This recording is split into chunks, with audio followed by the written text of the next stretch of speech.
കൊച്ചിയിൽ ചളിക്കവട്ടത്തെ range rover യാർഡിൽ ലോറിയിൽ നിന്ന് ആഡംബരക്കാർ ഇറക്കുന്നതിനുണ്ടായ അപകടത്തിൽ ഷോറൂം ജീവനക്കാരൻ മരിച്ചു. ഞായറാഴ്ച രാത്രി 11:30 മണിയോടെയാണ് ദാരുണ സംഭവം നടന്നത്. മട്ടാഞ്ചേരി സ്വദേശിയായ റോഷൻ ആന്റണി സേവ്യറാണ് മരിച്ചത്. സാധാരണ ജോലിയിൽ ചെയ്യുന്ന പോലെ യാർഡിലേക്ക് കാർ ഇറക്കാൻ എത്തിയതായിരുന്നു റോഷൻ. യൂണിയൻ തൊഴിലാളികളായ അൻഷാദും അനീഷും ഒപ്പമുണ്ടായിരുന്നു. കോടികൾ വിലമതിക്കുന്ന റേഞ്ച് റോവർ വോഗ് കാർ ഡ്രൈവറായ അൻഷാദ് റിവേഴ്സ് ഗിയറിൽ ഇറക്കാൻ തുടങ്ങിയപ്പോൾ നിയന്ത്രണം നഷ്ടപ്പെടുകയായിരുന്നു. താഴെ നിർദ്ദേശങ്ങൾ നൽകിക്കൊണ്ട് നിന്നിരുന്ന റോഷനും അനീഷിനും നേരെ ഈ കാർ പാഞ്ഞു വന്നു. റോഷന്റെ ദേഹത്തുകൂടി കയറിയിറങ്ങിയ കാർ വീണ്ടും പിന്നോട്ട് നീങ്ങി യാർഡിന് ചുറ്റുമുള്ള ഇരുമ്പുവേലിയിലും റോഡിന് വശത്തെ വൈദ്യുതി പോസ്റ്റുകളിലും ഇടിച്ച് നിന്നു. ഉടൻ തന്നെ റോഷനെ സ്വകാര്യ ആശുപത്രിയിൽ എത്തിച്ചെങ്കിലും ജീവൻ രക്ഷിക്കാനായില്ല. തലനാരയ്ക്ക് രക്ഷപ്പെട്ട അനീഷിനെ നെറ്റിയിലും കൈക്കും പരിക്കേറ്റിട്ടുണ്ട്. അപകടത്തിൽ കാറിന്റെ പിൻവശവും മുൻഭാഗവും തകരുകയും ടയറുകൾ പൊട്ടുകയും ചെയ്തു. ഡ്രൈവർക്ക് ഓട്ടോമാറ്റിക് വാഹനത്തിന്റെ നിയന്ത്രണം അറിയാത്തതാകാം ഈ അപകടത്തിന് കാരണമെന്നാണ് പ്രാഥമിക നിഗമനം. സംഭവത്തിൽ അന്വേഷണം ആരംഭിച്ച പാലാരിവട്ടം പോലീസ് ഡ്രൈവറായ അൻഷാദിനെതിരെ മനഃപൂർവ്വമല്ലാത്ത നരഹത്യ അടക്കമുള്ള വകുപ്പുകൾ ചുമത്തി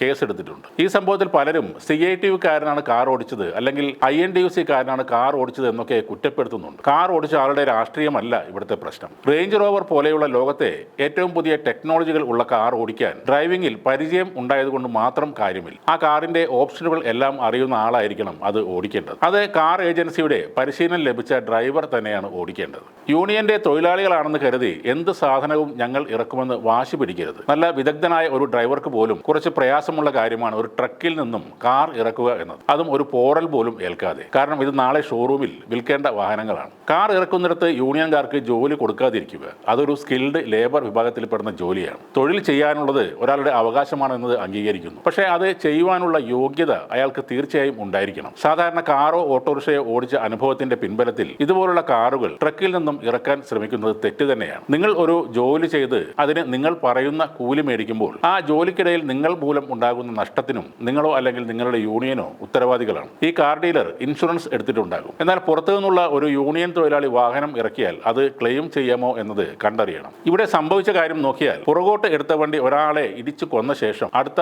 പ്ലോട്ടിൽ വെച്ചിരുന്ന മാർബിളിൽ പോയി ഇടിച്ചു പുറകുവശം തകർന്നു. പിന്നീട് മുന്നോട്ടെടുത്ത് അവരുള്ള ഇലക്ട്രിക് പോസ്റ്റിൽ കൊണ്ടുപോയി ഇടിച്ച് ഫ്രണ്ടും തകർന്നു. റേഞ്ച് റോവർ പോലെ ശക്തമായ വണ്ടി ഇങ്ങനെ തകരണമെങ്കിൽ ആ ഇടിയുടെ ആഘാതം അത്രയ്ക്ക് വലുതായിരിക്കണം. ദയവ് ചെയ്ത് യൂണിയൻകാർ തങ്ങൾക്ക് കൃത്യമായി അറിയാവുന്ന പണികൾക്ക് മാത്രം പോകുക. ആരെങ്കിലും ഹെലികോപ്റ്റർ മേടിച്ചാൽ അതും ഇറക്കി വെക്കാൻ തോന്നുമെങ്കിലും സ്വയം നിയന്ത്രിക്കുക. വളരെ കോംപ്ലിക്കേറ്റഡ് ആയ ഉപകരണങ്ങളും യന്ത്രങ്ങളും ഒക്കെ വരുമ്പോൾ വേണമെങ്കിൽ ന്യായമായ എന്തെങ്കിലും കൂലി വാങ്ങി അവിടെ നിന്നും ഒഴിഞ്ഞു നിൽക്കുക. പല ഹോസ്പിറ്റലിലും ഹൃദയം മാറ്റിവെക്കാനും ലിവർ മാറ്റിവെക്കാനും ഒക്കെ പലപ്പോഴും മറ്റുള്ള ഹോസ്പിറ്റലിൽ നിന്നും എത്തിക്കാറുണ്ട്. അതൊക്കെ നിങ്ങൾ തന്നെ ഇറക്കുമെന്ന് നിർബന്ധം പിടിക്കാതിരിക്കുക. നിങ്ങൾ കാരണം ആരുടെയും ജീവൻ നഷ്ടപ്പെടുത്താതെ നോക്കുക.